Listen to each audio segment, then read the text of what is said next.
Confesseur.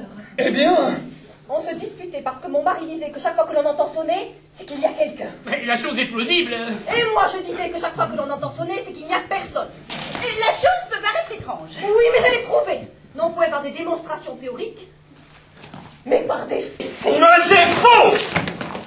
Puisque le pompier est là. Il a sonné, j'ai ouvert, il était là. Quand? Et tout de suite... Oui, mais ce n'est qu'après avoir entendu sonner une quatrième fois que l'on a trouvé quelqu'un. Et la quatrième ne compte pas. Toujours. Il n'y a que les 3 premières qui comptent. Monsieur le capitaine, laissez-moi vous poser à mon tour quelques questions. allez-y. Quand j'ai ouvert et que je vous ai vu, c'était bien vous qui aviez sonné. Ah oui, c'était moi. Vous étiez à la porte, vous sonniez pour entrer. Ah, je ne le nie pas. Tu vois, j'avais raison. Quand on entend sonner à la porte, c'est que quelqu'un sonne. Tu ne peux pas dire que le capitaine n'est pas quelqu'un.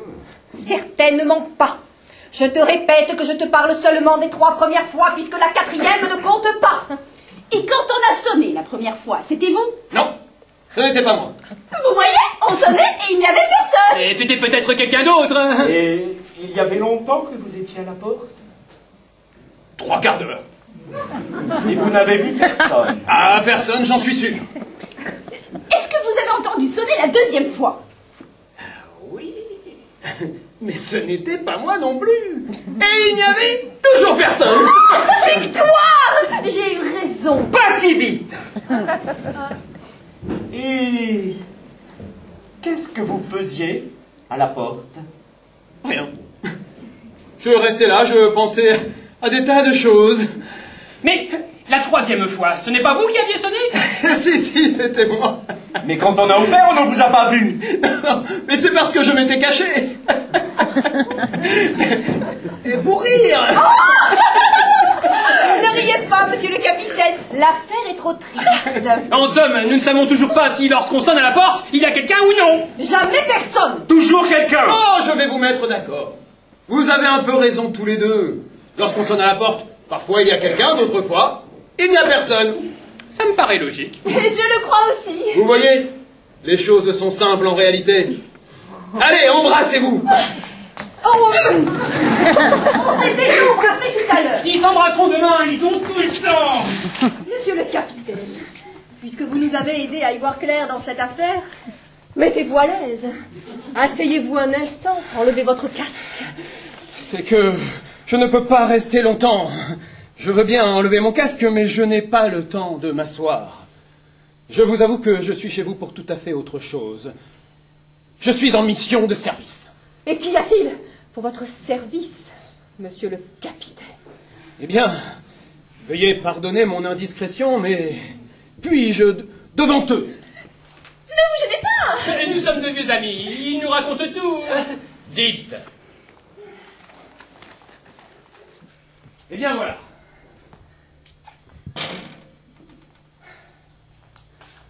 Il y a-t-il le feu chez vous? Monsieur le capitaine, pourquoi nous demandez-vous ça? C'est que, voyez-vous, j'ai pour mission d'éteindre tous les incendies de la ville. Tous? Oui, tous. Je ne crois pas. Je ne pense pas. Voulez-vous que j'aille voir? Il ne doit rien y avoir. Ça ne sent pas le roussi. Rien du tout. Même pas un petit feu de cheminée, quelque chose qui brûle à la grange ou au grenier, un petit début d'incendie au moins. Oh, je ne veux pas vous faire de la peine, mais je pense qu'il n'y a rien chez nous pour l'instant. Mais je vous promets de vous avertir dès qu'il y aura quelque chose. N'y manquez pas. Vous me rendriez service. Oh, c'est promis. Et chez vous, ça ne brûle pas non plus. Non. Malheureusement. Les affaires vont plutôt mal en ce moment. Ah, très mal, en effet. Il n'y a presque rien.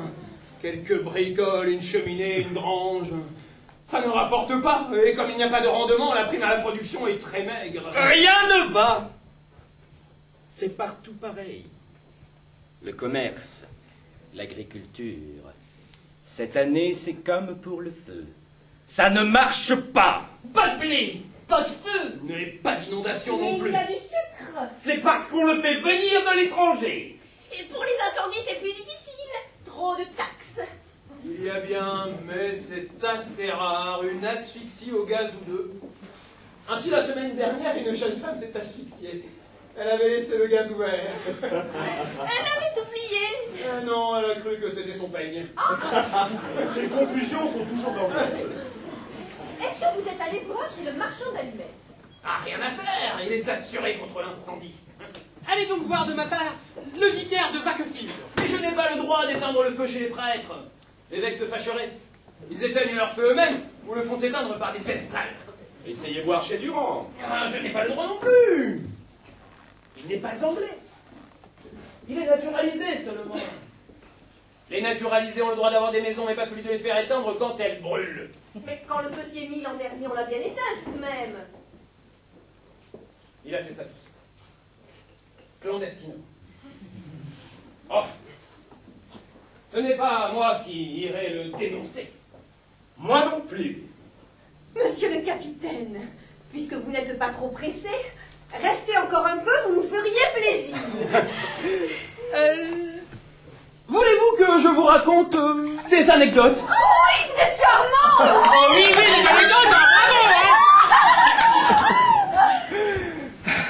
Et ce qui est encore plus intéressant, c'est que les histoires de pompiers sont vraies toutes, vécues. Je ne raconte que les choses que j'ai expérimentées moi-même. La nature, rien que la nature, pas les livres. C'est exact. La vérité ne se trouve d'ailleurs pas dans les livres, mais dans la vie. Commencez. Et commencez. Silence, il commence.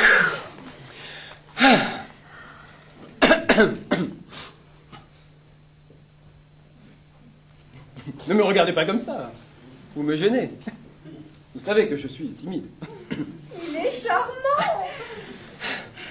Bon, je vais tâcher de commencer, mais promettez-moi de ne pas écouter. Mais et si on n'écoutait pas, on ne vous entendrait pas. Je n'y avais pas pensé. Je vous l'avais dit, c'est un gosse. Oh, le cher enfant. Courage. Alors voilà. Le bœuf et le chien, fable expérimentale. Une fois, un autre bœuf demandait à un autre chien: « Mais pourquoi n'as-tu pas avalé ta trompe ?»« Pardon, répondit le chien, mais je croyais que j'étais éléphant. » Quelle est la morale? C'est à vous de la trouver. Il a raison. Une autre.